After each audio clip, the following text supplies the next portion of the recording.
Chapter 2.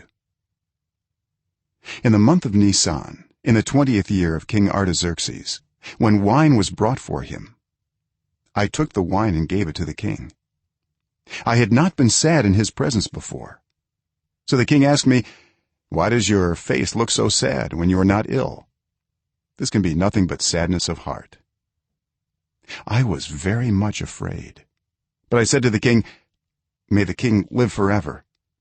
Why should my face not look sad when the city where my ancestors are buried lies in ruins, and its gates have been destroyed by fire?" The king said to me, "What is it you want?" Then I prayed to the God of heaven, and I answered the king, "If it pleases the king, and if your servant has found favor in his sight, let him send me to the city in Judah where my ancestors are buried, so that I can rebuild it." Then the king, with the queen sitting beside him, asked me, "How long will your journey take, and when will you get back?" It pleased the king to send me, so I set a time. I also said to him, "If it pleases the king, may I have letters to the governors of Trans-Euphrates, so that they will provide me safe conduct until I arrive in Judah? And may I have a letter to Asaph, keeper of the royal park, so he will give me timber to make beams for the gates of the citadel by the temple, and for the city wall, and for the residence I will occupy." And because the gracious hand of my God was on me, the king granted my requests. So I went to the governors of Trans-Euphrates and gave them the king's letters.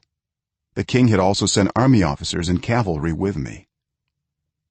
When Sanballat the Horonite and Tobiah the Ammonite official heard about this, they were very much disturbed that someone had come to promote the welfare of the Israelites. I went to Jerusalem, and after staying there 3 days I set out during the night with a few others. I had not told anyone what my God had put in my heart to do for Jerusalem. There were no mounts with me except the one I was riding on. By night I went out through the valley gate toward the Jackal Well and the Dung Gate, examining the walls of Jerusalem, which had been broken down, and its gates, which had been destroyed by fire. Then I moved on toward the Fountain Gate in the King's Pool, but there was not enough room for my mount to get through. So I went up the valley by night, examining the wall. Finally I turned back and re-entered through the valley gate. The officials did not know where I had gone or what I was doing, because as yet I had said nothing to the Jews or the priests or nobles or officials or any others who would be doing the work. Then I said to them, "You see the trouble we are in. Jerusalem lies in ruins, and its gates have been burned with fire. Come, let us rebuild the wall of Jerusalem, and we will no longer be in disgrace." I also told them about the gracious hand of my God on me and what the king had said to me. They replied, "Let us start rebuilding." So they began this good work.